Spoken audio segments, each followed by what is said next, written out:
Hello guys, welcome to our channel. இன்னைக்கு நம்ம சேனல்ல டேஸ்டியான மிளகாய் சட்னி எப்படி செய்யலாம்னு பார்க்கலாம்.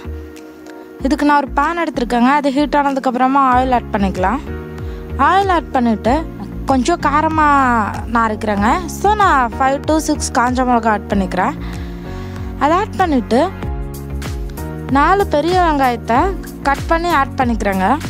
ஆட் பண்ணதுக்கு அப்புறமா 8 to 9 டொமேட்டோவை வாஷ் பண்ணிவிட்டு கட் பண்ணி ஆட் பண்ணிக்கிறேன். இது ரெண்டையும் நல்லா மிக்ஸ் பண்ணி விட்டுட்டு கொஞ்சமாக கறி லீஃப் ஆட் பண்ணிக்கலாங்க. ஆட் பண்ணி இதெல்லாம் நல்லா மிக்ஸ் பண்ணி விட்டுருங்க. இது கொஞ்ச நேரம் வணங்கட்டும். லோ ஃப்ளேமில் வச்சிடலாம். லோ ஃப்ளேமில் வச்சு வணக்கிறப்ப டேஸ்ட் இன்னுமே நல்லாயிருக்கும். இது நல்லா வணங்கட்டுங்க. இது வணங்கினதுக்கப்புறமா துருவி எடுத்து வச்சுருக்க தேங்காவை ஆட் பண்ணிக்கலாம்.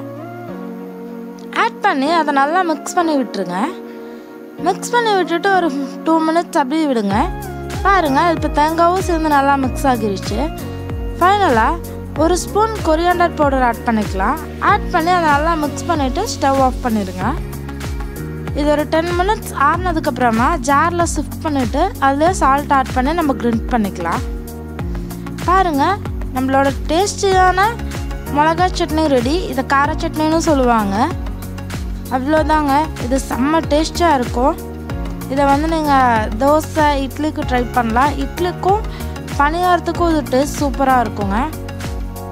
இந்த மாதிரி நீங்கள் ட்ரை பண்ணிங்கன்னா 2 இட்லி சாப்பிட்றவங்க கூட 2 இட்லி எக்ஸ்ட்ரா சாப்பிடுவாங்க. இந்த மாதிரி வேணால் நீங்கள் ட்ரை பண்ணி பாருங்கள். பணியாரத்துக்கு இது அல்டிமேட் காம்பினேஷன் தாங்க. அவ்வளோதான், நம்மளோட டேஸ்டியான மிளகாய் சட்னி ரெடி.